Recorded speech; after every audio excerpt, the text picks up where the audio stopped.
तो दोस्तों बहुत बहुत स्वागत नमस्कार आपका मेरे साथ इस सेशन में और मैथमेटिक्स की महामैराथन क्लास में आपका बहुत बहुत स्वागत है। मैं हूं डॉक्टर ललित आप सबके समक्ष और आपको आज देखते हैं किसमें कितना है दम, कितने सवालों को आप करेंगे मेरे दोस्त सही और कितने होंगे गलत। तो देखते हैं। मैं हूं डॉक्टर ललित आप सबके समक्ष और आपको आज अभी दूसरी वॉइस बंद हो जाएगी। अब तो नहीं आ रही दूसरी वॉइस। आई थिंक मेरी वॉइस डबल हो रही थी, मुझे ऐसा लग रहा था कि आवाज डबल है, लेकिन अभी सिंगल हो गई। तो बहुत बहुत स्वागत के साथ मैं शुरुआत करता हूं। और अगर आपने अभी तक हमारे चैनल को सब्सक्राइब नहीं किया है तो जल्दी से सब्सक्राइब कर लो, और वीडियो को लाइक नहीं किया है तो लाइक जरूर कर दो और इसको आगे भी बढ़ाओ। चलो शुरुआत करते हैं। पहला प्रश्न आपकी स्क्रीन पर रखता हूं, देखता हूं इसका जवाब मुझे क्या मिलता है। Let's start. First question for you. बहुत सिंपल सा सवाल है जिसको आप आराम से कर लेंगे, इतना मुझे उम्मीद है। सवाल है, गुड आफ्टरनून टू एवरीवन। सवाल है 14/33 42/55 21/22 का में से क्या होगा। What is the HCF, that is HCF of the given numbers. देखते हैं जवाब क्या मिलता है। बड़ा ही आसान सुंदर सा सवाल कि आपको बताना है व्हाट इज द HCF। और शायद मेरे साथियों दोस्तों आपको जरूर पता होगा कि HCF का मीनिंग क्या होता है। महत्तम समापवर्तक यहां लिखा है, तो ये होता क्या है, होता क्या है। जल्दी से आंसर में आएगा जवाब। तो आप सभी जानते हैं 14/33 42/55 और 21/22। तो आप सभी जानते, अगर मैं HCF निकालता हूं किसका, भिन्नों का, तो क्या होता है अंश यानी NR का क्या होता है। जो आपसे पूछा वही यहां लिखना है ना। बहुत बढ़िया, आपको तो पता है। हर क्या होगा, आपने कहा जो बचा हुआ है। अगर आप निकालेंगे LCM तो आप क्या करेंगे, LCM अंश का LCM बटे HCF। तो आपको क्या करना है, इन तीनों का तो निकालना है HCF और नीचे वाली संख्या का निकालना है आपको क्या, LCM। तो कोई कर सकता है मुझे बताएगा। और जवाब मिला है D 14/33। बहुत बढ़िया, 14/33 आपने आंसर दिया जो गलत जवाब है। अफसोस यह गलत जवाब हो चुका है। सही जवाब क्या है, 14 42 एंड 21 का HCF क्या होगा, दैट इज 7। मैं बताता हूं कैसे निकालते हैं। हमारे बहुत सारे दोस्त इसको ऐसे निकालते हैं, 14 42 और 21 का फैक्टर करेंगे, डिवाइड करेंगे या फिर कॉमन ढूंढेंगे। मैं आपको बहुत आसान तरीका बताता हूं। आप सबसे छोटी दो वैल्यूज को डिफरेंस निकालो। सबसे छोटा डिफरेंस जो दो वैल्यू को घटाने के बाद आए। आपने कहा 14 में से 21 घटाएंगे तो 7, यही HCF है।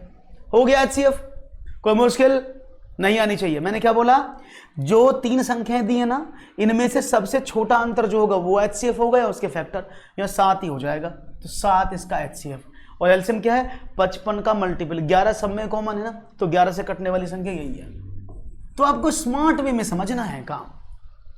आपको क्वेश्चन को स्मार्टली करना है, स्मार्टली। बिना स्मार्टनेस के करोगे तो सवाल गलत हो जाएगा। तो राइट ऑप्शन क्या मिला, option number B is the right option. Clear जवाब है, कोई प्रॉब्लम तो नहीं किसी को। Very nice. एक और सवाल आपकी स्क्रीन पर ये रहा, चलो बताओ। यदि x + 1/x = 2 है। Very good afternoon, super Nitin ji. तो x² plus, thank you Nidhi, plus 1/x² का मान क्या होगा। देखते हैं जवाब क्या मिलता है। यदि x + 1/x = 2 हो तो x² + 1/x² का मान क्या होगा, ये आपको बताना है। x + 1/x = 2।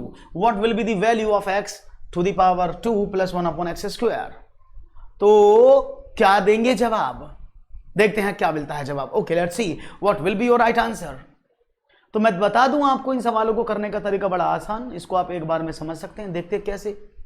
अब देखो, इसको पहले बेसिक तरीके से समझाते हैं जैसे आप किताबों में पढ़ते हैं, फिर हम आपको चुटकियों वाला भी बताएंगे। तो पहले किताबों वाला देख लेते हैं। हम क्या करते हैं जनरली, 1/x = 2 है तो हम क्या करते हैं, स्क्वायर करते हैं बोथ साइड, क्योंकि वर्ग करते हैं, वर्ग निकालना है। तो क्या होगा, x² जमा 1/x² जमा 2 × x × 1/x = 4। ऐसे करते हो ना सवाल को। कर दिया हमने सवाल। अब देखो x से x कट गया, अब इसको यहां रोका, 2 को उधर भेज दिया, तो क्या आंसर आया, ये दिया इसने x² + 1/x² = 4 - 2 = 2 2 is the right answer, है ना। 2 इज द राइट आंसर, आपने निकाला। लेकिन अगर मैं बोलूं स्मार्टली देखते करना तो कैसे करोगे, तो उसको समझते हैं। अगर आपको ये वैल्यू दी है और ये निकालना है तो क्या करना है, बस P square minus 2 P square plus 2, ये मतलब क्या लिख रहा हूं मैं, समझना। यदि आपको x plus 1/x is equal to 2 दिया तो जो भी सामने वाली वैल्यू है उसने दिया ना प्लस, तो बस उसमें से क्या करना है, इसका वर्ग करके फिक्स है 2 घटा देना है, इतना सा काम कर रहा है। अगर यहाँ प्लस है, अगर यहाँ माइनस होता, फॉर एग्जांपल यहाँ होता x माइनस 1/x, तो क्या करते, इसका स्क्वायर करते और इसमें माइनस का की जगह प्लस कर देते। इतना सा काम करना, कर सकते हैं कि नहीं? फिर दोबारा इधर समझाता हूं। फॉर एग्जाम्पल मैंने बोला x plus 1/x is equal to 3 और आपको बताना है x square plus 1/x square का वैल्यू क्या होगा। तो क्या करना है, आप यहां प्लस है ना, तो क्या करेंगे, 3 का स्क्वायर प्लस की जगह -2, क्लियर? तो it will be what, 9 - 2 7। Clear है, बात समझ में आ गई? फॉर एग्जाम्पल यहां होता x प्लस 1/x की पावर 5, तो क्या करते, 5 का स्क्वायर -2, जितने भी प्लस आएंगे उनकी जगह आपको माइनस यूज करना है, आंसर आ जाएगा 25 में से 2 गए 23। क्लियर है भाई, यहां तक ये बात समझ में आ गई? अगर आपको फॉर एग्जाम्पल यहां प्लस की जगह क्या मिल जाए, माइनस मिल जाता, तो मैं क्या करता, इधर देखते हैं, x minus 1/x is equal to 4, तो क्या करते, x माइनस 1/x है ना, तो क्या करेंगे, इसका आपने कहा 4 का स्क्वायर, क्योंकि ये माइनस है ना तो +2, तो कितना हो जाएगा, 16 + 2 = 18। फॉर एग्जाम्पल यहाँ x माइनस 1/x की जगह 6 होता है या 7 होता, क्या करते हैं, 36 + 2 = 38। याद रहेगा, कोई दिक्कत तो नहीं किसी को? प्लस में माइनस, माइनस में प्लस, सब लोग कर सकते हैं आसानी से। कोई ऐसी प्रॉब्लम जो ना हो तो मुझे बता दो। क्लियर है ना? तो मैं आगे बढ़ूं, यस के no? All of you are ready? तो कहा यस, आगे बढ़ा जाए। एक और सवाल आपके स्क्रीन पर। मेरी क्लास नहीं डेली 1 बजे होती है, ओके। नेक्स्ट, किसी आयत की लंबाई में 10% की वृद्धि करने पर तथा इसकी चौड़ाई में 20% की कमी करने पर इसके क्षेत्रफल पर क्या प्रभाव पड़ेगा? क्वेश्चन है, what will be the effect of increasing the length of rectangle by 10% and decreasing its width by 20%? What is it? 32% raise, 12% raise, 15% increase, 12% decrease. What will be the right answer? Let's see. 32% वृद्धि, 12% वृद्धि, 15% वृद्धि या 12% कमी? देखेंगे सवाल का जवाब क्या है। Okay, let's see. तो जनरली अगर फिर मैं बोलता हूं, अगर मैं इसको बुक वाली लैंग्वेज में आपको कराऊं तो क्या करेंगे, ये एक आयत था, समझते हैं ना, इसकी लंबाई थी L, चौड़ाई थी B। अब ये नया आयत बन गया ये वाला, क्योंकि आपने थोड़ा सा बदल दिया। उसने कहा लंबाई में 10% की वृद्धि हो गई, तो L + L गुणा 10/100, ऐसे तो करोगे, जो बढ़ोतरी हुई। अगर हम बात करते हैं चौड़ाई, चौड़ाई में 20% की कमी होगी, तो B - B गुणा 20/100, ऐसे करोगे ना, तब आप निकालोगे इसका क्षेत्रफल LB, इसका क्षेत्र जो भी मल्टीप्लाई करके आएगा वो, इसको इसमें से घटाएंगे, LB का डिवाइड करेंगे, तब आपको आंसर मिलेगा, जो बहुत ही खतरनाक टास्क है। ऐसे करोगे तो फंस जाओगे। तो क्या करते हैं, जब भी किसी एक स्पेस फिगर पर, किसी एक प्राइस पर, किसी एक कीमत पर वृद्धि और कमी होती है जो लगातार होती हैं, तो हम इफेक्टिव परसेंटेज का फॉर्मूला यूज करते हैं। मैंने कल भी आपको बताया था, कल वाली क्लास में क्या करते हैं, it is that is A + B + AB/100। शायद मैंने आपको बताया था कल ये फॉर्मूला कैसे यूज करते हैं। और साथ में क्या करना है, आयत की लंबाई, अगर जो वृद्धि है, वृद्धि है, फायदा है, लाभ है, इंक्रीमेंट है, उन सब के लिए प्लस निशान, और अगर कहीं कमी है जैसे ये लिखा है तो कमी है, हानि है, नुकसान है, घाटा है, बट्टा है, उन सब के लिए माइनस यूज करेंगे। हो गया सवाल? क्या करें, तो ए की जगह कितना पुट करूं मैं, प्लस का 10, बी की जगह कितना, माइनस का 20, प्लस 10 गुणा माइनस का 20/100, तो 20 में से 10 गई, माइनस का 10, माइनस प्लस की मल्टीप्लाई, माइनस का 200/100, 2 0 से 2 0 कट गए, माइनस का 10 माइनस का 2, what is it, that is minus का 12%। और माइनस क्या शो करता है, मैंने भी बताया ना, कमी या घाटा या लॉस, तो इसमें 12% की कमी हो जाएगी। Right option B. समझ में आ गया सबको? यस के नो? बात समझ में आ गई? Any issue? If you have any issue you can ask, otherwise we can forward. समझ में आ गया है भाई सबको? यस के नो? हाँ मेरे साथियों दोस्तों, समझ में आया कि नहीं आया? मुझे लगता है कि आपको अच्छे से क्लियर हो चुका होगा सवाल। इसको नहीं करना, ये तो आपको बहुत परेशान करेगा। ऐसे करोगे तो बहुत टाइम भी लगेगा, और ऐसे आप without wasting your 10 second you will get the answer. एक और सवाल लेता हूं, चलिए ये रहा क्वेश्चन आपके समक्ष। ओके, 0.676767 को साधारण भिन्न में बदलो, change into fraction. Okay, question आपके सामने, चाहूंगा जवाब मिले, तेजी के साथ दीजिएगा जवाब। ओके,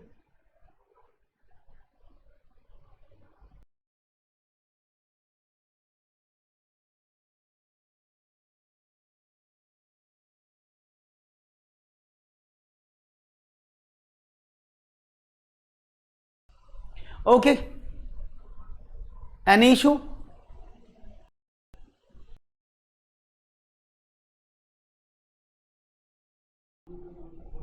तो देखते हैं जवाब में क्या मुझे आंसर आप देने की कोशिश करते हैं। क्वेश्चन आपके सामने है, तो यहां पर मैं देख पा रहा हूं आपका जवाब क्या मिल रहा है। लेट्स सी,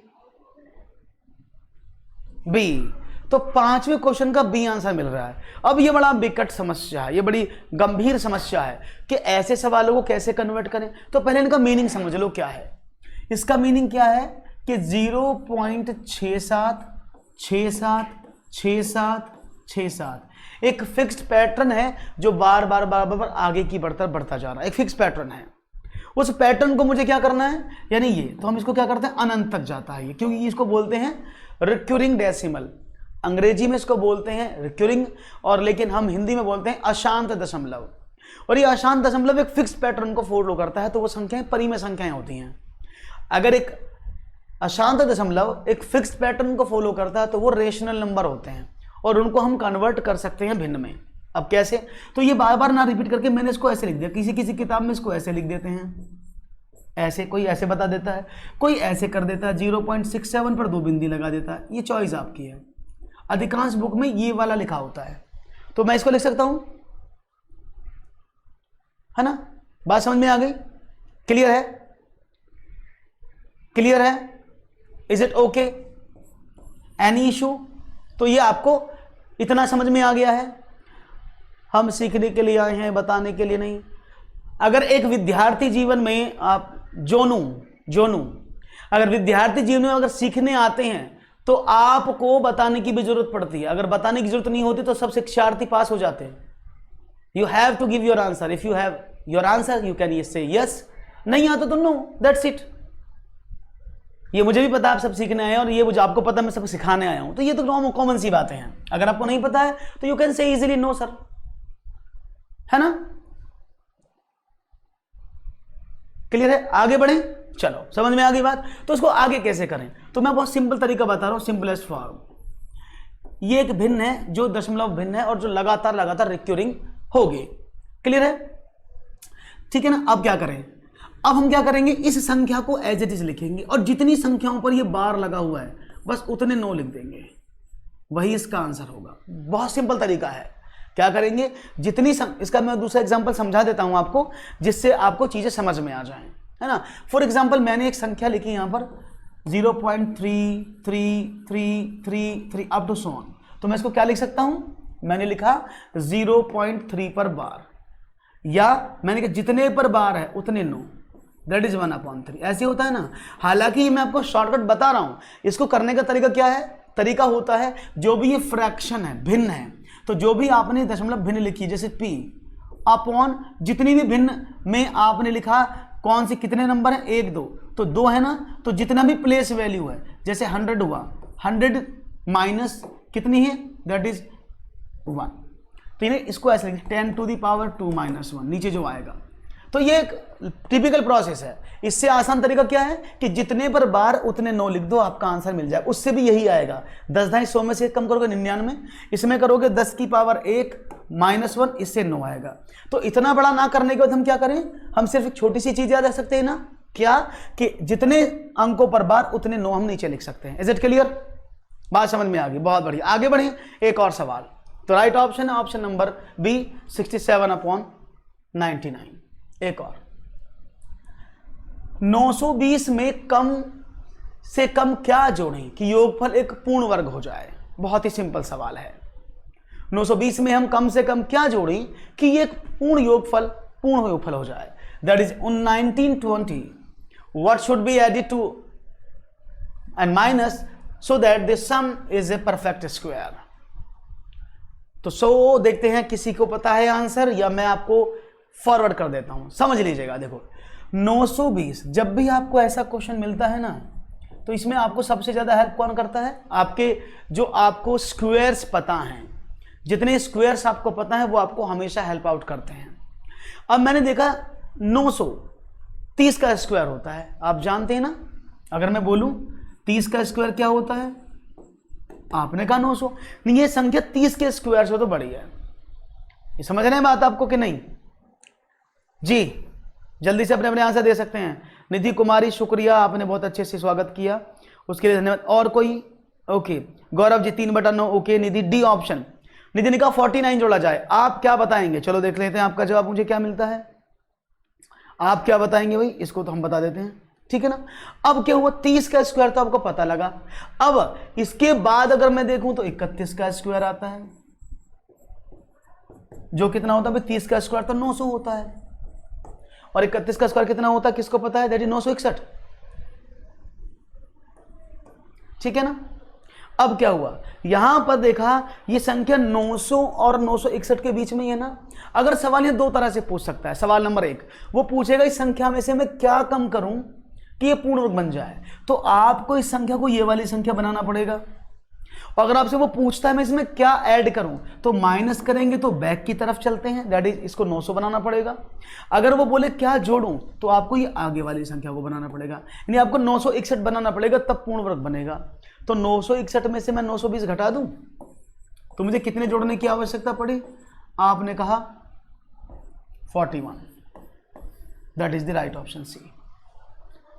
क्लियर है भाई? समझ में आया क्या करा मैंने? सभी लोगों को समझ में आया है? कोई ऐसा मेरा साथी जिसको समझ में ना आया हो, please let me know. Clear है? तो ऐसे सवालों को करते समय आप इस तरह की चीजों का जरूर ध्यान रखेंगे और विशेष ध्यान रखेंगे, then you will get the answer. बहुत बढ़िया, 41 is the right answer. Clear है? बहुत बढ़िया। एक और सवाल, फिर तो बढ़ते हैं एक और अच्छे से सवाल की तरफ और देखते हैं उस पर आपका जवाब क्या मिलता है। Let's C one more question for you guys. यहां पर चलते हैं एक और सवाल, चलिए देखते हैं। कक्षा के 31 छात्रों का औसत भार 30 किलोग्राम है। यदि अध्यापक का भार भी इसमें सम्मिलित कर लिया जाए तो औसत भार में 500 ग्राम की वृद्धि हो जाती है। तो अध्यापक का भार कितना है ये आपको बताना है। यानी the average weight of 31 students of the class is 30 kg. If the teacher's weight is also included, then the average weight will increase by 500 grams. What is the teacher's weight? समझिएगा सवाल को, इजीली आपको समझ में आ जाएगा concept, easily. और average तो आप सभी जानते हैं ना। तब तक आप सवाल करो, तब तक मैं आपको कुछ समझाने की कोशिश करता हूं। आप सभी जानते हैं, अगर मैं बोलूं एवरेज क्या होता है, आप बोलेंगे total upon number of term, है ना। अगर मैं टोटल की बात करता हूं तो टोटल क्या बन जाएगा? आपने कहा टोटल, अगर मैं टोटल निकालूं तो टोटल क्या होगा? आपने कहा average multiply by number of terms. तो ये तो सब जानते हैं ना। अगर मैं इन फॉर्मूले को आपसे डिस्कस करूं जनरली तो इस सबको सब इनको, गौरव बहुत बढ़िया गौरव, सब जानते हैं ना इसको। तो चलो मैंने वही देखा, पहले मैं आपको समझा देता हूं। उसने बोला 31 छात्रों का औसत भार कितना है, उसने कहा 30 किलोग्राम है। तो अगर मैं आपसे बोलूं टोटल कितना हो जाएगा, आपने कहा 31 में 30 की गुणा कर दो, तो कितना हुआ? 0, 3 और 930 किलोग्राम। तो उन टोटल बच्चों का भार 930 किलोग्राम है। बात समझ में आ गई? उसने बोला कि भाई उसमें एक मास्टर जी हो रहा है, चलो ये मास्टर जी आ गए हमारे, इनको और उसमें रख दिया मास्टर जी को। जब मास्टर जी इसमें आ गए तो एक आदमी और जुड़ गया, तो कितने हो गए? छात्र हो गए 32। अब टोटल आदमी हो गए 32, और मास्टर जी के आने से 500 ग्राम का भार और बढ़ गया। यानी पहले कितना था? एवरेज वेट 30, मास्टर जी के आने के बाद आधा किलो और बढ़ गया, क्योंकि 500 ग्राम ये किलोग्राम में है ना सब, और वो ग्राम में है, तो उसको मैंने आधा किलोग्राम कर दिया। Is it clear? तो ये हो गया मास्टर जी का, यहाँ पर आ गया 5। तो कितना वेट हो गया 32 लोगों का औसत भार? आपने कहा 30.5। आप टोटल की बात करें 32 मल्टीप्लाई बाई 30.5 0 तो 976, यही आ गया ना। तो यानी 31 लोगों का टोटल भार 930 किलोग्राम और 32 लोगों का टोटल भार 976 ग्राम। तो इन 32 में से 31 घटा दो तो मास्टर जी का वेट आ जाएगा ना। आप बताओ, इस 32 में से 31 कम कर दो तो मास्टर जी का वेट आ गया? आप बोले आ गया। तो 32 में से 31 कम किया तो कितना हुआ? 976 माइनस 930। तो ये जो मास्टर जी थे इनका वेट कितना हो गया? आपने कहा 46 kg। ये था बिल्कुल बेसिक तरीका जिससे आप समझते हैं एग्जामिनेशन में। दिस इज बिल्कुल basic, it's a pure basic way through which आपको जड़ी बूटी रामबाण दवाई हमेशा सही करेगा। लेकिन अगर आपको स्मार्ट बनना है तो कैसे करेंगे? स्मार्ट भी समझा देता हूं। देखो स्मार्ट इधर समझाता हूं, इस वाले ब्रैकेट में देखिएगा, इतने से में हो जाएगा। अगर आपको स्मार्ट तरीका है पता है तो you can easily solve the question. क्या है? उसने बोला टोटल कितने बच्चे थे? 30 किलोग्राम था बच्चों का भार, समझते रहे ना। 30 किलोग्राम बच्चों का भार था टोटल। उसने बोला 500 ग्राम और बढ़ गया। अब ध्यान रखना, जब भी औसत भार बढ़ता है, जब भी हम एवरेज वेट बढ़ाते हैं तो हर किसी को इक्वल डिस्ट्रीब्यूट होता है। इस बात को समझिएगा। जैसे ही आपने 32वें आदमी को ऐड किया मास्टर जी को, तो जो टोटल वेट था ना वो हर किसी बच्चे पर बढ़ता है। तो ये आधा किलोग्राम हर बच्चे को मिला, तो कितना ग्राम बढ़ गया? आपने कहा सर 500 ग्राम का वेट था, 16 आदमी हो गए। बोले इधर आ जाओ, कहां गया? 32 ग्राम का वेट था और आदमी हो गए कितने? 32। 500 ग्राम का वेट 32 लोगों को बढ़ गया। एवरेज का मीनिंग ये होता है कि सबको इक्वल बांटना। तो 500 ग्राम सभी पर बढ़ गया, 500 ग्राम। तो 32 लोग थे, 32 लोग पे 500 ग्राम बढ़ा तो कितना हुआ? आपने कहा 16। तो यानी उस आदमी के आने से 16 किलोग्राम भार और बढ़ गया। पहले वाले का 30 था, 30 जमा 16 बराबर 46। तो आप इसको ऐसे भी निकाल सकते हैं, आप ऐसे भी कर सकते हैं और आप ऐसे भी कर सकते हैं। चॉइस ऑलवेज बी योर्स कि आपको करना कैसे है, ये तो आप पर डिपेंडेंसी है कि आप ऐसे समझ सकते हैं कि भाई टोटल 31 आदमी थे, मास्टर जी के आने से 32 आदमी हुए, 500 ग्राम का एक आदमी पर वेट बढ़ गया। तो 32 लोगों पर कितना वेट बढ़ गया? 16 किलोग्राम। 30 किलोग्राम पहले था, 16 ये बढ़ गया तो 46 किलोग्राम वेट हो गया। That is the right answer. Clear? समझ में आ गया होगा मेरे हिसाब से। बहुत बड़ी चीज है। आगे बढ़ते हैं, एक और सवाल। चलिए नेक्स्ट क्वेश्चन आपकी तरफ लेता हूं और मैं चाहूंगा एक और सवाल मिले। चलिए, सीमा तथा रीमा की वर्तमान आयु का अनुपात 9:16 है। 10 वर्ष बाद इनकी आयु का अनुपात 2:3 होगा। दोनों की आयु में कितना डिफरेंस है, दोनों की आयु में कितना अंतर है, ये आपको बताना है। तो मैं देखूंगा दोनों की आयु में आप कितना अंतर बताएंगे मुझे। लेट्स सी आपका जवाब मुझे क्या मिलता है, ये तो आप बताएंगे। उम्मीद है अच्छा मिलेगा। ओके, तो सीमा तथा रीमा की वर्तमान आयु का अनुपात 9:16 है। 10 वर्ष बाद इनकी आयु का अनुपात क्या होगा? अनुपात 2/3 होगा। दोनों की आयु में कितना डिफरेंस है? ऑप्शंस आपके सामने है, 10, 15, 12 या 14। इसको भी मैं आपको पहले दोनों तरीके से बताता हूं। हर सवाल को मैं दोनों तरीके से करा रहा हूं, एक बेसिक और उसका एडवांस वर्जन आप कैसे समझेंगे जिससे कि आपका टाइम बहुत कम लगे। तो पहले गौरव जी बहुत बढ़िया, तो पहले मैं आपको बेसिक बताता हूं। उसने कहा माना आयु x वर्ष है, तो उसने बोला रीमा और सीमा की सुनो है, तो इसकी रीमा की आयु कितनी होगी? आपने कहा सीमा की आयु हो गई 9x और रीमा की कितनी हो गई? आपने कहा 16x। तो उसने कहा 10 वर्ष बाद, तो 9x बटा 16x, 10 वर्ष बाद 10 जोड़ दिया, ये अनुपात कितना हो गया? आपने कहा 2/3 हो गया। बस अब सवाल सॉल्व कर लें। इसकी गुणा ऐसे और इसकी गुणा ऐसे, तो कितना हुआ? 9 27x plus 20 is equal to 16 दूनी 32x प्लस 20। यही हो गया ना। तो देखो इसको इधर लाऊं, इसको उधर ले जाऊं, इसको इधर लाऊं, इसको उधर ले जाऊं, तो कितना हुआ? 27 में से 32 गए तो माइनस का 5 और 20 में से 30 गए तो माइनस का 10, तो x बराबर 2 आ गया। कोई प्रॉब्लम तो नहीं है? x बराबर 2 मिल गया आपको। अब जब x बराबर 2 मिल गया तो रीमा की आयु कितनी होगी? आपने कहा 9 गुणा 2 बराबर 18, ये कितनी होगी? 16 गुणा 2 बराबर 32। इन दोनों की आयु में कितना अंतर है? 32 माइनस का 16 बराबर 18 बराबर 14, तो राइट ऑप्शन था 40। क्लियर है, यहां तक समझ में आया? This is the basic way जिससे आप सवाल को हमेशा करते हैं। ये बेसिक तरीका है जिसको आप सवाल हल करते हैं। अब इसका स्मार्ट वे बताता हूं। राधे राधे, कैसे हैं आप प्रेमलता जी? अब इसको देखते हैं स्मार्ट वे क्या है। देखो, आप कुछ मत देखो, ना x मानो, ना y मानो, ना z मानो, ना इनकी आयु को निकालो, बस एक छोटा सा काम करो। पहले अनुपात कितना था? 2/3। बाद में कितना हो गया? आपने कहा 9/16। पहले अनुपात 2/3 था, बाद में 9/16 हो गया। Is it clear? अब हमने क्या काम किया? हमने चेक किया, कलर चेंज कर लेता हूं जिससे आपको याद रहे। इन दोनों में डिफरेंस कितने का? आपने कहा 1 का।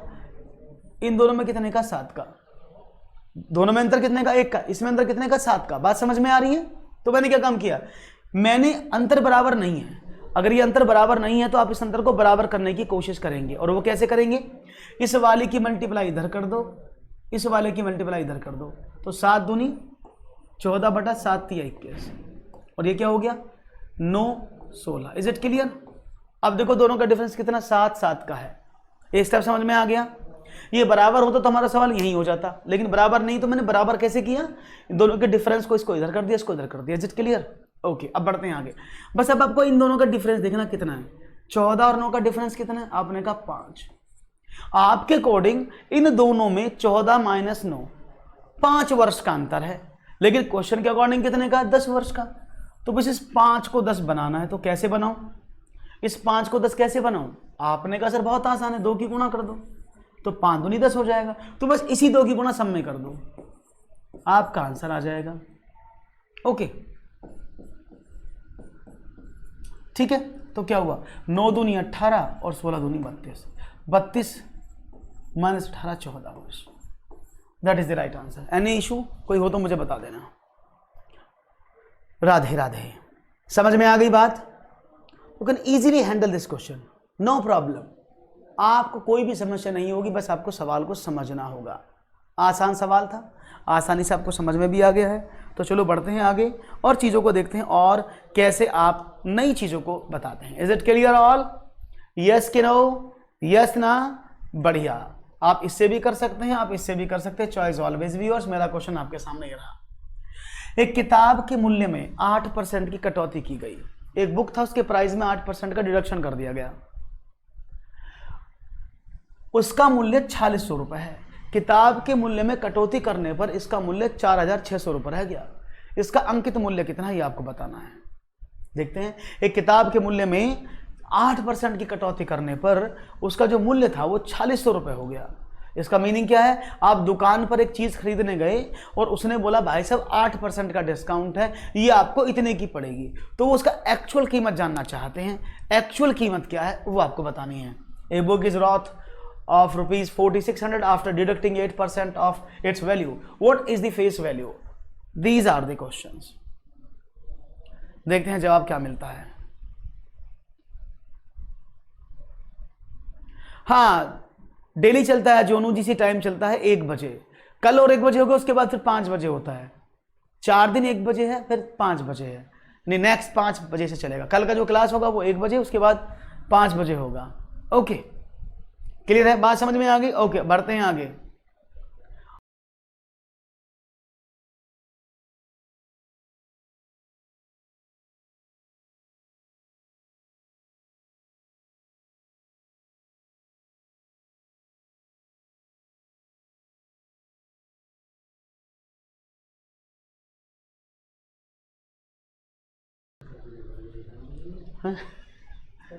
ओके, बात समझ में आ गई? क्लियर है भाई? ओके ग्रेट, बढ़ते हैं आगे। बी ऑप्शन 5000 रुपए कैसे आया ये 5000? चलो देख लेते हैं इस 5000 का वैल्यू कैसे आया। Let's see. देखो, जो इनिशियल प्राइस होता है वो 100%। मैं आपको XYZ से क्वेश्चन नहीं करा रहा हूं, याद रखना। मैं कोई आपको फॉर्मूला यूज नहीं करा रहा हूं, मैं आपको कोई XYZ नहीं बता रहा हूं। बस आप समझ लो, आपको समझ में बातों बातों में सवाल सॉल्व होंगे। मैंने बोला किताब का मूल्य 100% था, कोई प्रॉब्लम नहीं। अब किताब का मूल्य 100% था, भाई ये तो बहुत अच्छी बात है। उसने कहा इसमें 8% की कटौती हो गई, तो जिसमें 8% निकाल दी तो किताब का मूल्य कितना रह गया? आपने कहा 92%, यानी किताब इसमें 92% की है। और जो 92% में देखा तो 4,600 रुपए उसका प्राइस था, है ना, यही तो था भैया। आफ्टर डिडक्शन 100% में से 8% कम हुआ तो ये 92% बचा। तो 92% में तो लाया था वो किताब को 4,600 रुपए की, तो यानी 92% का वैल्यू 4,600 रुपए है।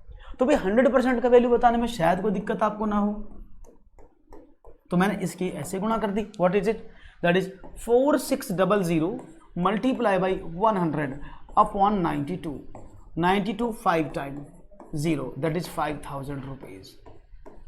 Any issue, any problem? कोई प्रॉब्लम नहीं होनी चाहिए आपको। मुझे उम्मीद है कि आपका जवाब में कोई भी गड़बड़ नहीं होगा और आपका जवाब बहुत ही खूबसूरत तरीके से आपने दिया होगा। बहुत बढ़िया। तो एक और सवाल आपकी स्क्रीन पर ये रहा।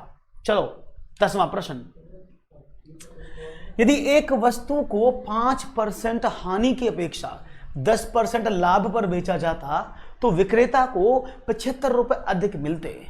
वस्तु का क्रय मूल्य क्या है? If an item is sold at 10% profit instead of 5% loss, the seller would have got ₹75 more. What is the purchase price of the book? बहुत बढ़िया। ऑप्शंस आपके सामने हैं, A, B, C और D. These are 4 options which you have. आपको देना है जवाब। यदि किसी वस्तु को 5% हानि की अपेक्षा 10% लाभ पर बेचा गया हो तो। देखो इस सवाल को भी मैं आपको बड़ी तरीके से कराता हूं, समझते रहना कैसे होगा ये सवाल। इजीली आप इसको हैंडल करेंगे। मैंने कहा ना, कोई भी वस्तु है जब वो 100% पर होती है तो वो कॉस्ट प्राइस पर होती है। जब भी वस्तु 100% पर होती है तो वो अपने कॉस्ट प्राइस पर होती है, जिसमें ना ही तो कोई प्रॉफिट नो लॉस। ये वो कंडीशन होती है कि इतने की चीज लाया है वो 100% पर, ना ही तो उसमें कोई प्रॉफिट है ना, अगर वो 100 की चीज 100 पर ही बेच देगा तो उसको ना ही कोई प्रॉफिट होगा ना ही लॉस होगा। ये बात समझ में आई? अब आगे की बात करते हैं। उसने बोला 5% हानि पर बेचने की अपेक्षा। अगर मैं इसको 5% हानि पर बेचूं तो क्या होगा? आपने कहा सर माइनस का 5 कर दो, लॉस मीन्स घटना। तो मैंने 100% में से 5% कम कर दिया तो मेरी चीज 95% की गई। इसके बहुत सारे तरीके हैं, मैं आपको सारे बताता रहूंगा, लेकिन पहले समझ लो। उसने कहा अगर मैं इसको 10% लाभ पर बेचता तो अगर मैं इसको प्रॉफिट पर बेचूं तो 10% का लाभ यानी प्लस होगा, तो ये 110 पे जाती। उसने बोला अगर किसी वस्तु को 95% की जगह 110% पर बेचते हो, किसी वस्तु को 95 की जगह आप 100% 110% में बेचते हो तो 75 रुपए ज्यादा मिलते हैं रुपए में। तो परसेंटेज कितने ज्यादा मिलते हैं? रुपए तो समझ में आ गया मुझे, तो परसेंटेज बता दो, परसेंटेज कितना ज्यादा मिलता है भाई? अगर आपने कहा इतना मिलता है तो परसेंटेज कितना ज्यादा मिलता है? आपने कहा सर इसमें से इसको घटाएं तो 15% ज्यादा मिलता है। तो मीनिंग क्या हुआ? 15% परसेंटेज में ज्यादा मिलता है, रुपए में 75 रुपए ज्यादा मिलता है। तो मैंने क्या काम कहा, क्या मैं कह सकता हूं कि ये 15% का जो वैल्यू था ये 75 रुपीज के बराबर था? वो पूछ रहा है मुझे इसका वैल्यू बता दो 100% का। तो 100% का वैल्यू शायद निकालने में कोई प्रॉब्लम ना हो आपको। 75 मल्टीप्लाई बाई 100 अपॉन 15, 15 पंजे 75, दैट इज 500। कोई problem? D option is the right answer, that is. और आशिता, जितेंद्र, गौरव ने मुझे आंसर दिया है। बहुत बढ़िया, आपका आंसर 500 मिला है, जो एकदम करेक्ट आंसर है। एक तरीका तो ये था जो बिल्कुल मैंने आपको बेसिक से बताया कि यहाँ कोई फार्मूला नहीं लगा है। अब देखो सिर्फ आप ये कॉन्सेप्चुअल स्टडी लगी है, तो हमेशा याद रखिए कॉन्सेप्चुअल स्टडी ऑलवेज वर्क्स। अगर आप कॉन्सेप्चुअल पढ़ते हैं तो आपको एक एक चीज क्लियर समझ में आ जाती है, ओके, नहीं तो फंसा जाती है। क्लियर है? बात समझ में आ गई? कोई प्रॉब्लम तो नहीं किसी को? बहुत बढ़िया। तो आगे बढ़ते हैं और समझते हैं। इसका तरीका नंबर 2 भी बता देता हूं, उसको भी समझ लेना। वो क्या है? उसने बोला अगर किसी वस्तु पर हानि और लाभ दोनों हो रहे हों तो उनको जोड़ दो आपस में। उसने बोला 5% की हानि 10% का लाभ, तो ये 15% हो गया। उसका वैल्यू दोनों का अंतर के बराबर होता है, 75 के बराबर। तब भी आप क्वेश्चन को कर सकते हैं। मैंने ये क्यों आया 5 और क्यों 10 15 बना वो मैंने आपको अभी समझा दिया है। तो आप डायरेक्टली भी इसको ज्वाइन कर सकते हैं। 15 75 के बराबर, तो 100 किसके बराबर? दैट इज 500 के बराबर। आई थिंक अभी समझ में आ गया होगा। क्लियर है? एक और सवाल आपकी स्क्रीन पर, चलिए वेट कर रहा है, ये रहा, बताइए आंसर। यदि x/5 is equal to y/8 है तो x plus 5 ratio y plus 8 का मान बताओ क्या होगा, जल्दी से बताना, मैं पानी पी लेता हूं तब तक, है ना, जल्दी से बताओ मुझे आंसर क्या है।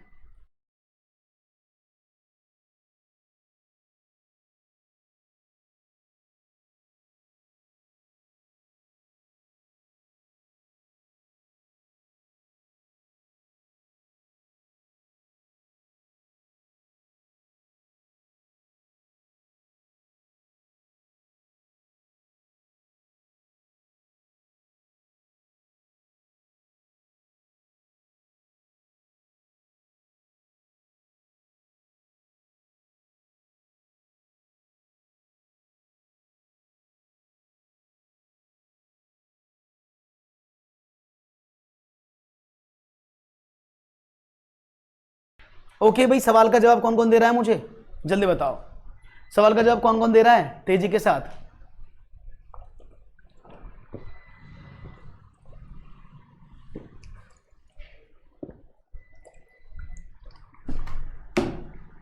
सी 8-5। चलो देख लेते हैं आपका जवाब कैसे मिला।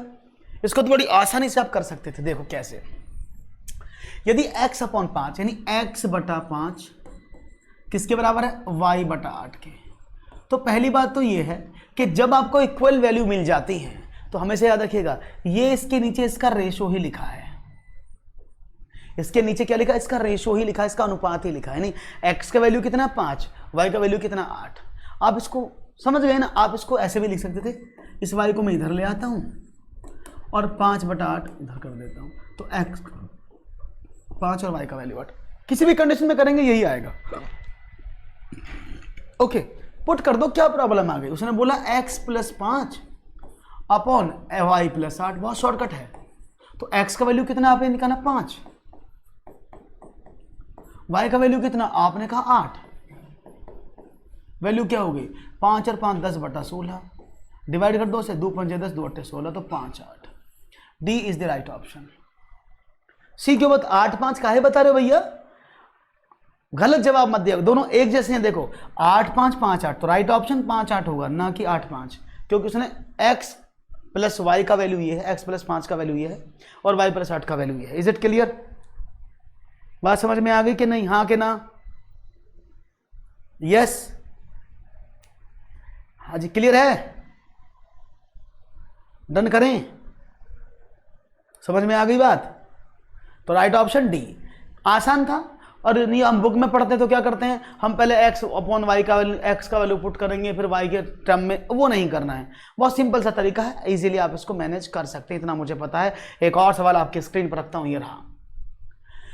कोई धन साधारण ब्याज की दर से 2 वर्ष के लिए दिया गया, यदि ब्याज दर 3% अधिक होती तो 108 रुपये ब्याज अधिक मिलता, मूलधन ज्ञात करो। ये बहुत ही खूबसूरत सवाल है और मैं चाहूंगा इस खूबसूरत वाले सवाल को, आप सभी खूबसूरत लोग यहाँ पर खूबसूरती से पढ़ रहे हैं, तो वो उसी खूबसूरती के साथ अपना खूबसूरत सा उत्तर इस खूबसूरत से प्लेटफॉर्म पर खूबसूरत तरीके से प्रस्तुत करें। चलो देखते हैं। कोई धन साधारण ब्याज पर 2 वर्ष के लिए दिया गया, हाँ डेली क्लास होगा, हाँ कल 1 बजे होगा, उसके बाद 5 बजे होगा। तो कोई 2 वर्ष के लिए दिया जाता है, यदि ब्याज दर 3% अधिक होती तो 108 रुपये ब्याज अधिक मिलता, तो मूलधन ज्ञात करके आपको बताना है। 1800 रुपये, 1800 रुपये यहां पर आप मूलधन बता रहे हैं, बहुत बढ़िया, बताता हूं। हाँ अभी तो बताया, कहर सिंह बता दिया मैंने। आओ ट्यूसडे 1 बजे, बाकी सब क्लास 5 बजे होंगी। देखते हैं साधारण ब्याज पर 2 वर्ष के लिए, मैं पहले आपको शॉर्टकट जादू तरीका बताता हूं, आप इसको मूलधन गुणा दर गुणा समय के चक्कर में ना पड़े, समझ ले। पहले 2 वर्ष के लिए दिया गया, 2 वर्ष के लिए देने पर क्या हुआ, ब्याज 3% हुआ, प्रत्येक वर्ष की दर थी, तो ब्याज बढ़ा है 3%, 3% इंक्रीमेंट हुआ है। और साधारण ब्याज की प्रॉपर्टी क्या होती है कि भैया जितना भी ब्याज आता है वो प्रत्येक वर्ष बराबर होता है। तो पहले वर्ष में कितना बढ़ा 3%, दूसरे वर्ष में कितना बढ़ा उसमें भी 3%, तो टोटल कितना परसेंट ब्याज बढ़ गया, आपने कहा 6%। या आप ऐसे भी कर सकते थे 2%, 2 वर्ष के लिए था 3% का ब्याज था, तो 6% टोटल बढ़ गया। तो ब्याज परसेंटेज के रूप में कितना बढ़ा 6%। Is it clear. मैं ये नहीं बोल रहा हूँ आपको मूलधन गुणा दर गुणा समय करो ना, मैंने देखा 3% हर साल बढ़ रहा है, तो 3 पहले साल में, 3 दूसरे साल में, 6% बढ़ गया। अब ये 6% इंक्रीमेंट हुआ परसेंटेज में, लेकिन पैसे में कितना हुआ 108 रुपये। तो भाई परसेंटेज में तो 6% बढ़ा, रुपये में 108 बढ़ा, तो 6% का वैल्यू 108 के बराबर हो गया ना। वो क्या पूछ रहा है 100% का वैल्यू बता दो भाई कितना है। ओके 100 का भी निकालेंगे, तो 108 मल्टीप्लाई बाई 100 अपॉन 6, 18 छिक्का 108, 1800 रुपये। That is the right answer. समझ में आया? बहुत अच्छा उत्तर दिया आपने 1800। लेकिन ये तरीका समझ में आया मैंने कैसे बताया है? तो नहीं तो आप क्या करेंगे, अब मैं आपको ऐसा, नहीं तो आपको क्या करना पड़ेगा, आप कहोगे ऐसे कि सर कोई धन था 2 वर्ष के लिए, तो हम करेंगे साधना ब्याज पर दिया था, तो क्या होता है हमने माना P into R into T upon 100, ऐसे करोगे। मूलधन पता नहीं आपको, ये पता नहीं, दर पता है 3% बढ़ गई, तो ये T हो गया 2 वर्ष, तो ये क्या हुआ, आपने कहा सर R में 3 जोड़ दो, है ना, समय हो गया 2 वर्ष, मूलधन आपने x माना है, तो ये आपके लिए टिपिकल प्रॉब्लम क्रिएट करेगा। तो सबसे आसान तरीका है ना, प्रत्येक वर्ष कितना बड़ा, चुटकियों में सवाल होते हैं। अगर आप चाहेंगे तो you can do these question in चुटकी, इसकी चुटकी बोलते हैं ना। हो गया सवाल एक बार में, ना कोई फॉर्मूला लगाया, बस कॉन्सेप्ट लगाया कि कॉन्सेप्ट क्या कहता है, जवाब आपके सामने आ गया। बहुत ही खूबसूरती से आपने आज के सवालों के जवाब दिए, आप तारीफ के काबिल, लायक हैं, आपके लिए तालियां। एक और सवाल आपके स्क्रीन पर ये रहा। एक आयताकार भूखंड की लंबाई 40 मीटर व चौड़ाई 30 मीटर है, इसके विकर्ण की लंबाई बताओ क्या होगी। भाई बड़ा ही आसान सवाल ये भी मुझे लग रहा है, इससे अच्छा सवाल मैं क्या दूं, ये तो बचकाना सवाल है। देखते हैं जवाब क्या मिलता है।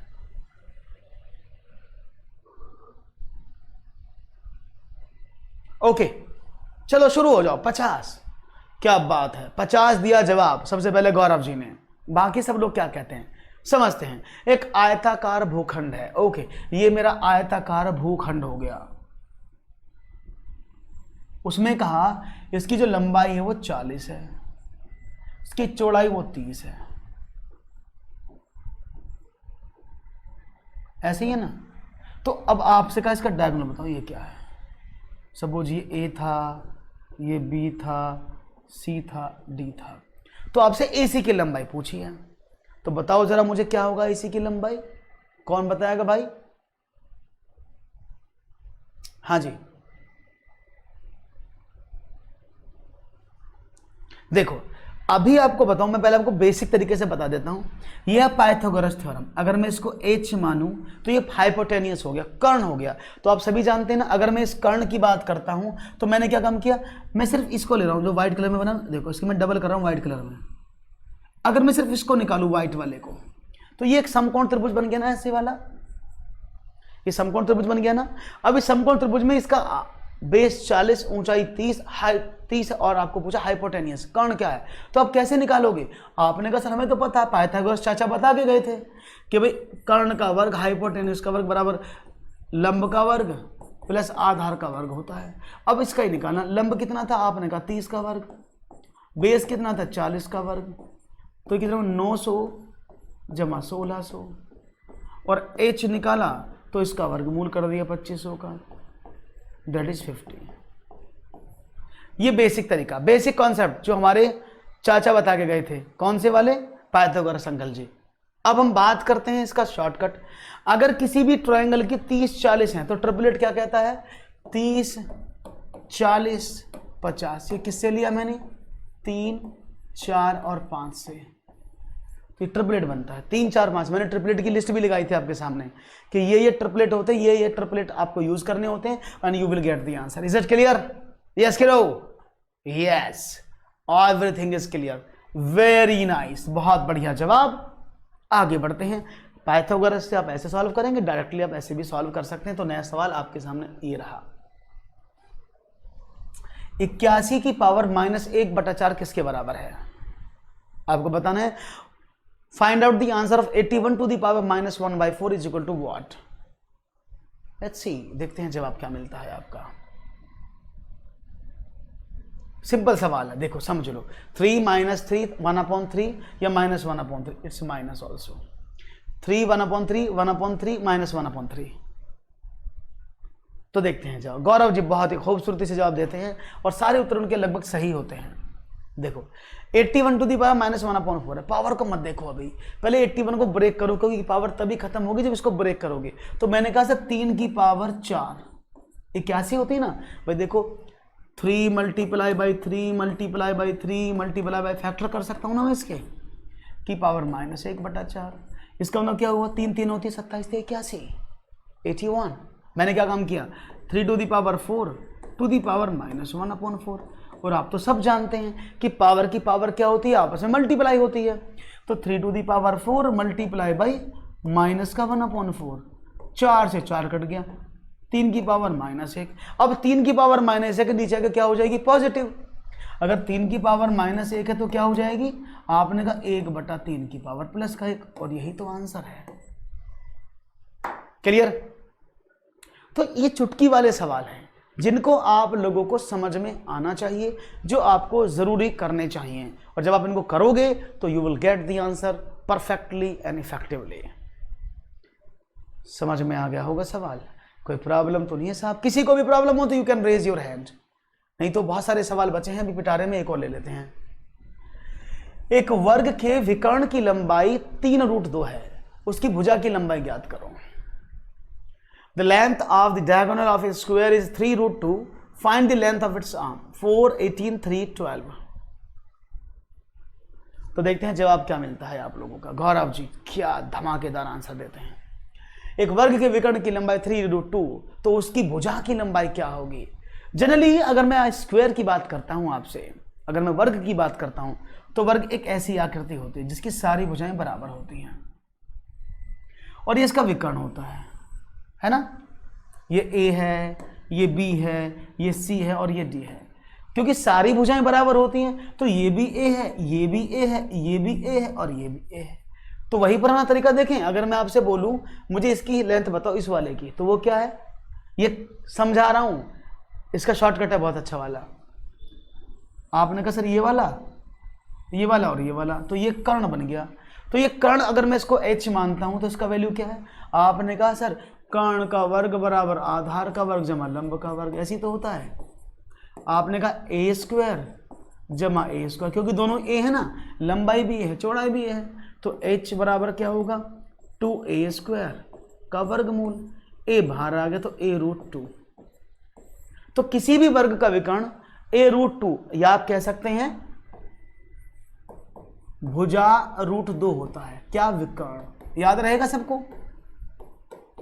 किसी भी भुजा का, वर्ग की भुजा का, और विकर्ण की हम बात करते, डायगोनल की बात करते, प्रणाम प्रदीप जी कैसे हैं, तो क्या होगा वो भुजा √2 a√2। वो ऑलरेडी दिया है आपको, इस विकर्ण की लंबाई कितनी दी है 3√2। तो आपको क्या करना है, आपका तो सवाल बन गया भाई, आपसे कहा 3√2 a√2, भुजा पता लग गई एक बार में, जिसके पीछे √2 लिखा उससे पहला वाला भुजा, क्योंकि अभी तो आपने देखा भुजा √2, तो भुजा कितनी है देखो ना, दोबारा समझो, a√2 बराबर 3√2, √2 से √2 कट गया, a क्या आ गया 3, दैट इज द आंसर। तो आप यहां से देखते ही बता देते इसका आंसर, क्योंकि भुजा a√2 होती है तो इसकी भुजा 3 होगी 3√2। इज इट क्लियर, बात समझ में आ गई सबको। कोई ऐसा मेरा साथी जिसको समझ में ना आया प्लीज आस्क। और कल 1 बजे फिर क्लास होगा, तो डोंट मिस दैट क्लास, 1 बजे याद रखिएगा। क्लियर है। हालांकि महाभारत सुबह से चल जाती है, मैथमेटिक्स में 1 बजे आता है। अभी मेरे बाद और भी टीचर्स आएंगे, डोंट वरी। बात समझ में आ गई, कोई इशू तो नहीं, कोई प्रॉब्लम तो नहीं किसी को। Very nice. तो मैं आगे बढ़ूं, एक और सवाल लेते हैं आपके समक्ष, ये क्लियर हो गया होगा। चलिए ये रहा सवाल, दीजिएगा जवाब। सवाल है आपके समक्ष, ये रहा कुछ इस तरह से, और मैं चाहूंगा जवाब मुझे मिले तेजी के साथ। एक त्रिभुज की भुजाओं का अनुपात 3:4:5 है। इस त्रिभुज का क्षेत्रफल 216 वर्ग सेंटीमीटर है। इस त्रिभुज की परिमिति कितनी है ये आपको बताना। इस त्रिभुज के परिमिति मींस पेरीमीटर कितना है। क्वेश्चन आपके सामने 72, 84, 76, 92। तो देखता हूं आपका जवाब क्या मिलता है मुझे। क्वेश्चन आपके सामने है, जवाब चाहूंगा तेजी से मिले। क्या होगा जवाब, let's see. The ratio of the side of a triangle is 3, 4, 5. The area of this triangle is 216 square centimeter. Perimeter of this triangle, what will happen? क्या होगा इसका पैरामीटर, ये आपको बताना है। तो देखते हैं आपका जवाब कैसे बताना है, कैसे समझाना है, देख लेते हैं। सिंपल तरीका, सिंपलेस्ट फॉर्म में समझिएगा। त्रिभुज की भुजाओं का अनुपात दिया। त्रिभुज की भुजाएं नहीं पता है, एक्चुअली उनका रेशो पता है, लेकिन ये तो पता है ना आपको। फॉर एग्जाम्पल ये ट्राइंगल है, हालांकि मैं आपको पहले क्लियर कर दूं, इन सवालों को देखते हम कहते हैं भाई त्रिभुज की तीनों भुजाएं अलग अलग हैं, तो हमारे पहले माइंड में कॉन्सेप्ट जाता है कि ये विषमबाहु त्रिभुज है ना, ऐसे जिसमें 3 4 5 है, ठीक है ना, क्लियर है, बात समझ में आ गई। ओके, अब क्या करें, तो त्रिभुज की भुजाओं का अनुपात 3 4 5 दिया, तो आपने कहा ओके कोई प्रॉब्लम नहीं है, 216 वर्ग सेंटीमीटर है। तो हम क्या करते हैं, हमें याद आता है हीरोइन वाला फॉर्मूला, याद है ना सबको, s into S minus A S minus B S minus C, है ना। हम इसमें वैल्यू पुट करके निकालते तो हमारा आंसर आ जाता है, जो बहुत खतरनाक तरीका है। सस्ता काउंट, आपका टूथपेस्ट में नमक है क्या, अरे मैं तो नमक से टूथपेस्ट करता हूं, डोंट वरी। सस्ता स्काउट, मैं तो नमक से ही टूथपेस्ट करता हूं। आप नमक की बात करें, टूथपेस्ट में नमक है, हम तो टूथपेस्ट ही नमक से करते हैं, टेंशन किस बात की है। चलो बढ़ते हैं, s into S minus A S minus B S minus C, तो क्या मिला जवाब, ठीक है। चलो ओके, अभी समझाता हूं, समझा सोनाली देखते रहो। तो ये बड़ा मुश्किल टास्क है, तो शायद आपको याद आई होगी कहानी, मैंने ट्रिपलेट बताया था आपको कि एक ट्रिपलेट नाम की चीज होती है। 3 4 5 से क्या बनता है, समकोण त्रिभुज बनता है, आप सब जानते हैं ना, 3 4 5 से समकोण त्रिभुज बनता है। तो मैंने समकोण त्रिभुज बना दिया ऐसे वाला, देखो राइट एंगल ट्रायंगल बनता है। तो इसमें क्या होता है, 5 इसका कर्ण, 3 ये और 4 ये। अभी लेकिन ये वैल्यूज नहीं है, ये रेशो है, वैल्यूज नहीं है, रेशो। तो मैंने क्या काम किया, मैंने क्या कि एक्स लगा दूं आपकी सुविधा के लिए, आपको सुविधा होगी इससे। तो समकोण त्रिभुज का क्षेत्रफल क्या होता है, अच्छा मैं बहुत कूल हूं, शुक्रिया। तो क्या हुआ, 3x और 4x आपके सामने है, 5x भी यहां पर लिखा हुआ है। तो समकोण त्रिभुज की अगर मैं बात करूं, मैं बात करता हूं आपसे राइट एंगल ट्रायंगल की, तो the area of right angle triangle और समकोण त्रिभुज इज 1/2 बेस इंटू हाइट, यही होता है ना, बेस इंटू हाइट। तो 1/2 बेस इंटू हाइट क्या होगा, बेस 3 हाइट ही है, कुछ भी मान लो, दोनों में कोई प्रॉब्लम नहीं है, इंटू 3x इंटू 4x, और ये किसके बराबर है, आपने कहा 216, ऑलरेडी दिया था ना क्वेश्चन में कि इसका एरिया 216 वर्ग सेंटीमीटर के बराबर है, तो मैंने पुट कर दिया, कोई प्रॉब्लम नहीं। तो क्या करें, 2 से कट गया ये, तो 6x square is equal to 216, तो x square is equal to what, आपने कहा 216 upon 6 that is 36, and x is equal to what, 36 का square root it will be give you 6। तो x का वैल्यू 6 है, तो इन भुजाओं को निकाल सकते हो, मत निकालो, भुजाएं कितनी है, पेरीमीटर पूछा है, परिमाप पूछा है, तो 3x 4x 7x और 5x 12x, तो ये 12x टोटल पेरीमीटर है, जबकि x की वैल्यू कितनी है 6, तो 12 multiply by 6 is equal to 72, तो इसका पेरीमीटर 72 होगा। इज इट क्लियर, यस के नो, हाँ कि ना, समझ में आया ना, हाँ सोनाली अभी समझ में आया मैंने कैसे किया है, सभी लोगों को समझ में आया, आना चाहिए, मुझे लगता है सबको समझ में आया होगा और अच्छे से आया होगा, क्लियर है, बहुत बढ़िया से, मुझे लगा कि आपको समझ में आया है। तो आप सवाल को पहले कोशिश करेंगे चेक करने की, कहीं तुम वही तो नहीं, मतलब कहीं तुम समकोण तो नहीं, अगर आपको पता लग जाए ये वही है, यही तो है वो, तो बस कर डालो ऐसे। सर प्लीज क्लास के एंड में फर्स्ट क्वेश्चन, हाँ बिल्कुल श्योर गौरव, आपके लिए तो मैं जरूर करूंगा, आप इतने ब्रिलियंट आंसर देते हैं तो आपके लिए नहीं करेंगे तो हम किसके लिए करेंगे, हमारा जन्म इसलिए हुआ कि हम आप लोगों के लिए कुछ करें। ओके टेंशन मत लो, एक और सवाल, चलिए ये रहा, निम्न में से कौन सी अभाज्य संख्या नहीं है, इनमें से कौन सी अभाज्य संख्या नहीं है, which of the following is not a prime number, इनमें से कौन सी एक प्राइम नंबर नहीं है, ये आपको बताना है। तो मुझे उम्मीद है कि आप जल्दी से मुझे आंसर देंगे। देखो मैं इसको थोड़ा तेजी बता देता हूं, हम इसमें डिविजिबिलिटी रूल से चेक करते हैं कि कोई संख्या कटेगी कि नहीं कटेगी। जैसे मैंने देखा 9 और 3 12 और 2 14, 9 और 9 10 और 1 11, 5 3 8 2 10, 7 से 13 14, तो 3 से तो कोई सी भी नहीं कट रही है ना, 2 से भी नहीं कट रही कोई सी भी, 7 से देख लेते हैं, 7 से कटेगी कि नहीं कटेगी? आपने कहा सर 7 से भी मुझे लग नहीं रहा को कट जाएगी। तो ये एक टिपिकल टास्क आपके सामने हो गया। अब कैसे पहचानें, कैसे करें कि ये क्या है?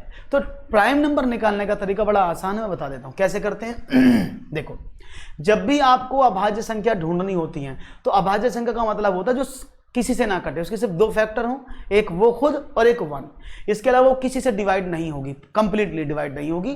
तो इसमें से पूछा है कौन सी संख्या जो अभाज्य नहीं है, बाकी सब अभाज्य हैं, सिर्फ एक है जो अभाज्य नहीं है। और आपने कहा, गौरव ने कहा C 253। चलो आप, गौरव ने 253 कहा है तो गौरव के अकॉर्डिंग हम इसको बता देते कैसे आइडेंटिफाई करें, ठीक है ना। तो उसको याद रखिएगा, इसको आइडेंटिफाई करने का तरीका बड़ा आसान है। अच्छा मुझे बताओ 256, अगर मैं बात करता हूं, बस ऐसे तो एक एक गिनती से काटोगे तो आपको बहुत मुश्किल होगी ना। अगर आप चेक करोगे 3 से, 2 से, 5 से, 7 से, 9 से, फिर आप 253 तक चेक करते चले जाओ, इट क्रिएट प्रॉब्लम। हम क्या करते हैं, हम देखते हैं इसके पास वाला स्क्वायर कौन सा है। 253 किसके स्क्वायर के पास में आता है, कोई मुझे बताएगा? 253 किसके स्क्वायर के पास में आता है? आपने कहा 16 के। 16 का स्क्वायर कितना होता है? 256 ना। तो एग्जैक्टली ये किसके स्क्वायर से कम है, बस वो कंपैरिजन करना होता है। 16 से कम है, कोई प्रॉब्लम नहीं है। तो बस आपको मिल गया 16। तो 16 तक के जितने भी प्राइम नंबर्स हैं, अगर ये संख्या उनसे कट जाएगी तो ये प्राइम नहीं होगी, उनसे नहीं कटेगी, फिर ये किसी से नहीं कटेगी। तो 16 से छोटे प्राइम नंबर कौन कौन से हैं? आपने कहा 2 है, 3 है, 5 है, 7 है, 11 है, 13, यही तो होंगे, इसके अलावा तो कोई नहीं है ना। बात समझ में आ गई? सिर्फ अब आपको इन नंबर्स को इससे चेक करना है। बात क्लियर कर लो दोबारा से, मैं क्या बोल रहा हूं। मैंने क्या बोला कि जो भी संख्या को आप चेक कर रहे हैं, बस उसके पास वाला स्क्वायर देखो कौन सा नंबर है। आपने देखा 16 है, 16 यहां पर दिया है, तो 16 से छोटी जितनी भी प्राइम नंबर्स हैं, अगर ये संख्या उनसे कट गई तो ये कटेगी नहीं, तो फिर किसी से नहीं कटेगी। तो देखो यहां पर 3 की बात करें तो 3 तो कटे भाई, इसको तो काटे ना, 5 3 8 तो 10, 3 तो नहीं काटेगा, 2 भी नहीं काटेगा, 5 0 नहीं है, ये डिविजिबल रूल आपको पता है। 7 से देखें, 7 3 21, 7 6 42, 7 से भी नहीं कटती। 11 से देखें तो आपने कहा बिल्कुल सर, क्यों? वैसे मैं आपको समझा रहा हूं, ऐसे निकालते हैं, आप इसको वैसे भी कर सकते थे।